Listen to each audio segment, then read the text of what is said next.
Politics by Aristotle, translated by Benjamin Jowett, Book 1, Section 1 through 5. Book 1, Section 1. Every state is a community of some kind, and every community is established with a view to some good. For mankind always act in order to obtain that which they think good. But if all communities aim at some good, the state or political community, which is the highest of all, and which embraces all the rest, aims at good in a greater degree than any other, and at the highest good. Some people think that the qualifications of a statesman, king, householder, and master are the same, and that they differ not in kind, but only in the number of their subjects. For example, the ruler over a few is called a master, over more the manager of a household, over a still larger number a statesman or king, as if there were no difference between a great household and a small state. The distinction which is made between the king and the statesman is as follows. When the government is personal, the ruler is a king. When, according to the rules of the political science, the citizens rule and are ruled in turn, then he is called a statesman. But all this is a mistake, for governments differ in kind, as will be evident to anyone who considers the matter according to the method which has hitherto guided us. As in other departments of science, so in politics the compound should always be resolved into the simple elements, or least parts of the whole.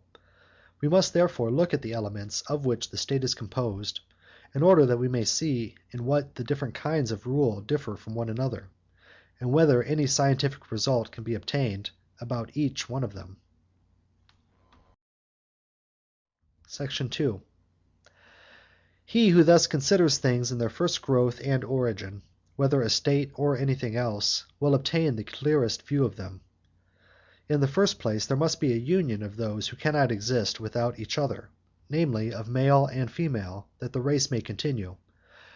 And this is a union which is formed not of deliberate purpose, but because, in common with other animals and with plants, mankind have a natural desire to leave behind them an image of themselves, and of a natural ruler and subject, that both may be preserved.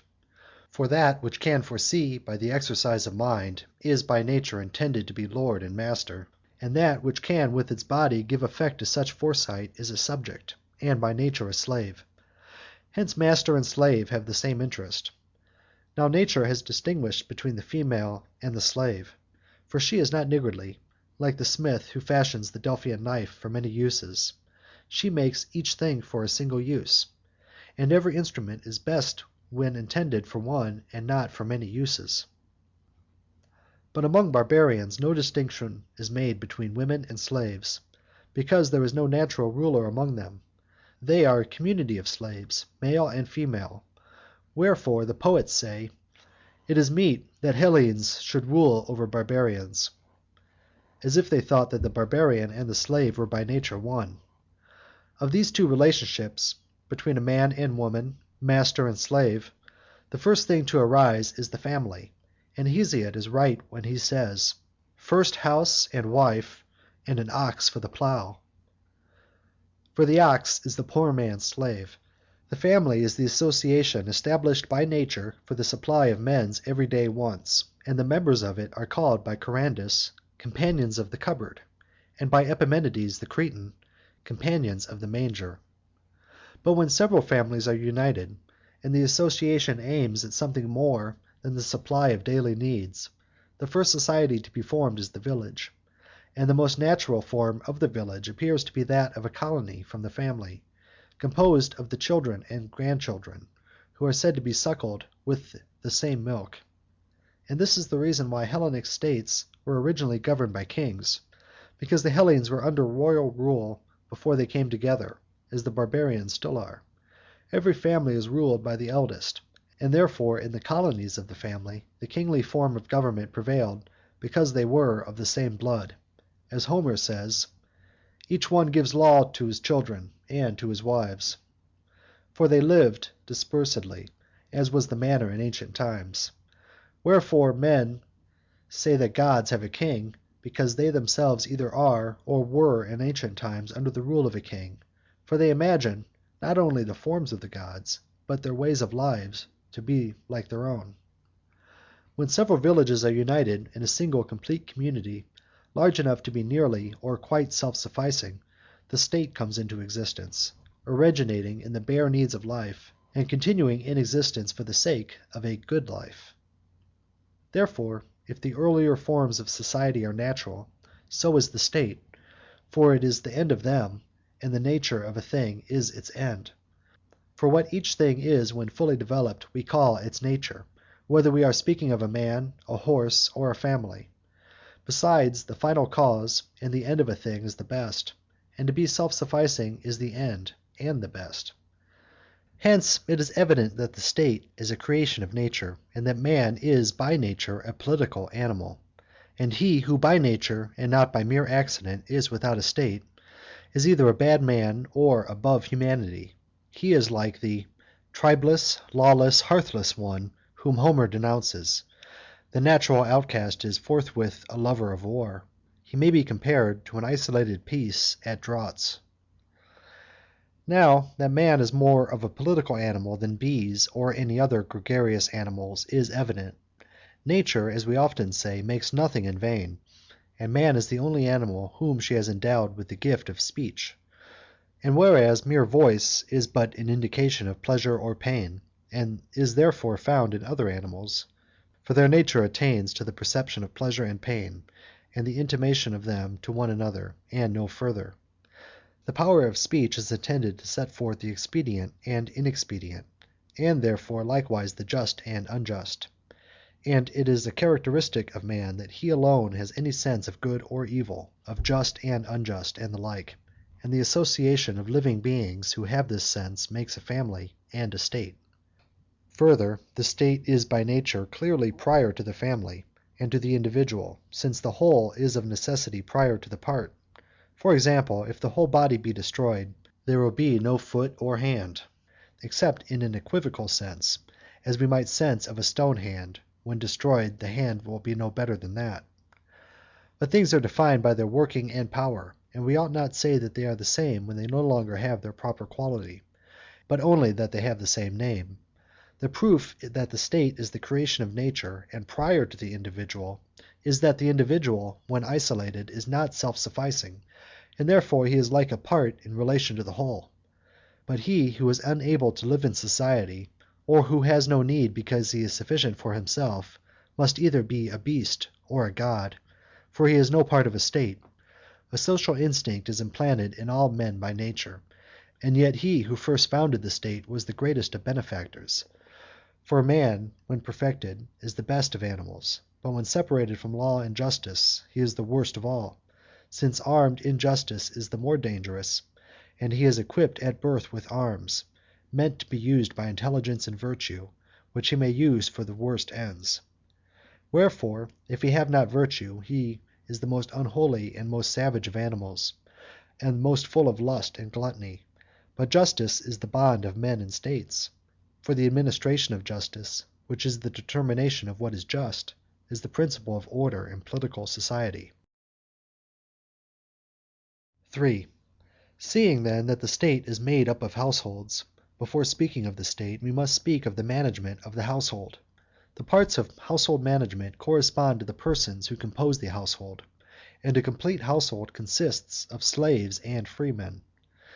Now we should begin by examining everything in its fewest possible elements, and that the first and fewest possible parts of a family are master and slave, husband and wife, father and children. We have therefore to consider what each of these three relations is and ought to be. I mean the relation of master and servant. The marriage relation, the conjunction of man and wife, has no name of its own. And thirdly, the procreative relation. This also has no proper name. And there is another element of a household, the so-called art of getting wealth, which, according to some, is identical with household management, according to others, a principal part of it. The nature of this art will also have to be considered by us. Let us first speak of master and slave, looking to the needs of practical life, and also seeking to attain some better theory of their relation than exists at present. For some are of the opinion that the rule of a master is a science, and that the management of a household, and the mastership of slaves, and the political and royal rule, as I was saying at the outset, are all the same.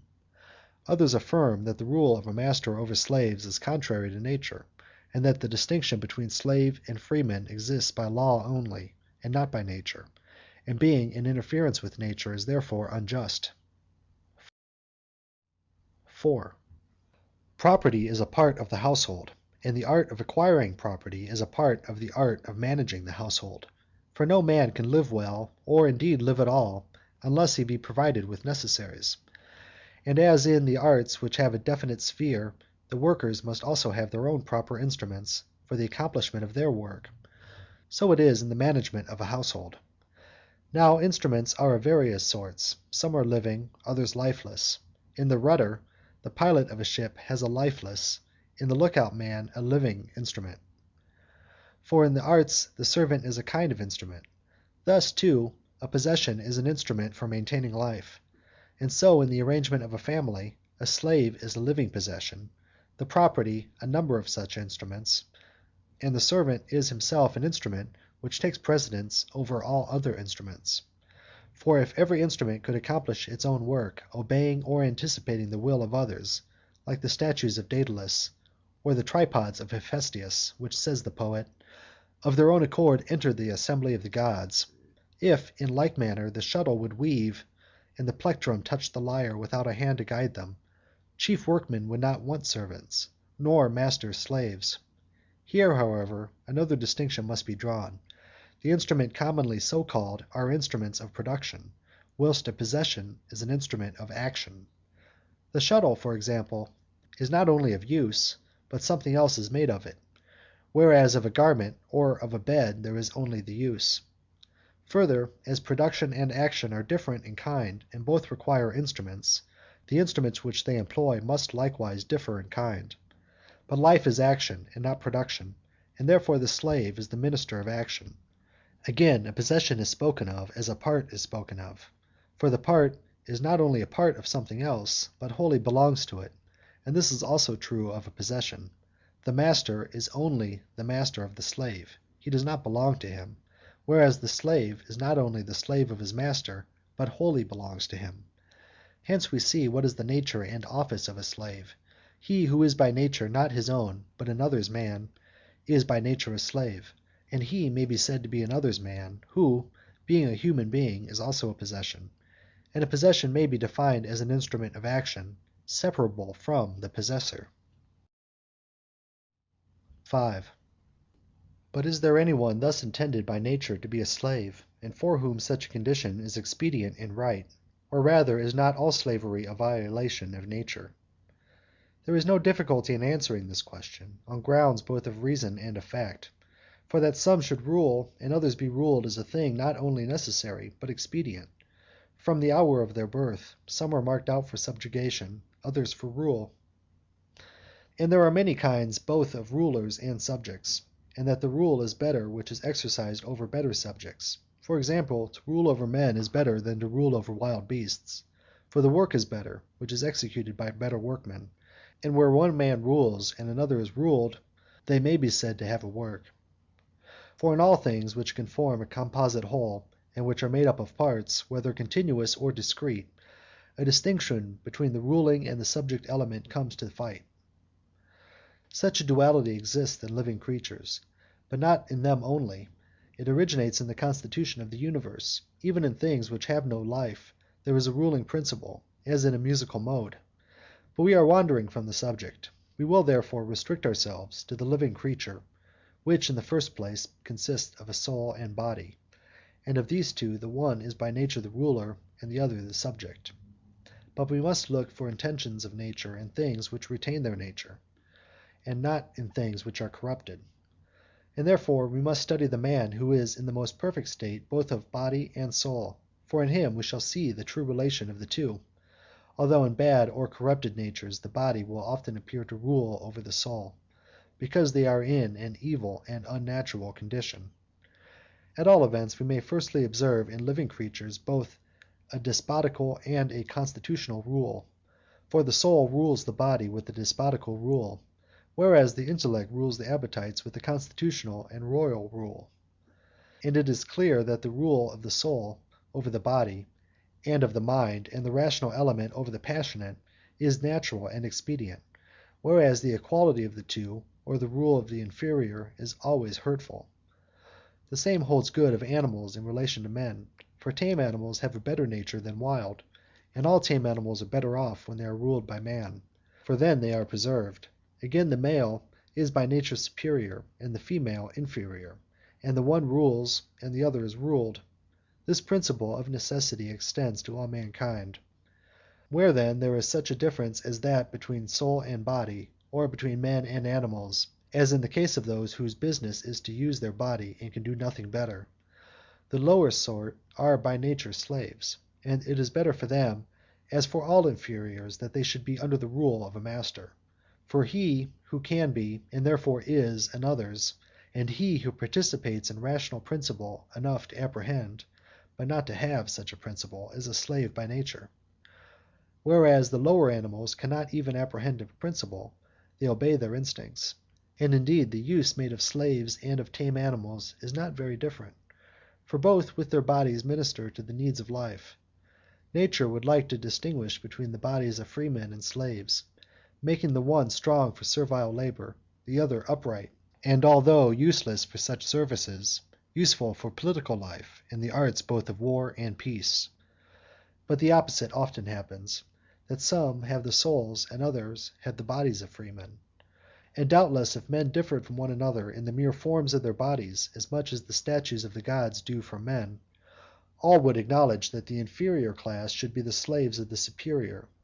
And if this is true of the body, how much more just that a similar distinction should exist in the soul. But the beauty of the body is seen, whereas the beauty of the soul is not seen. It is clear then that some men are by nature free, and others slaves, and that for these latter slavery is both expedient and right. End of chapter 1, section 1 through 5.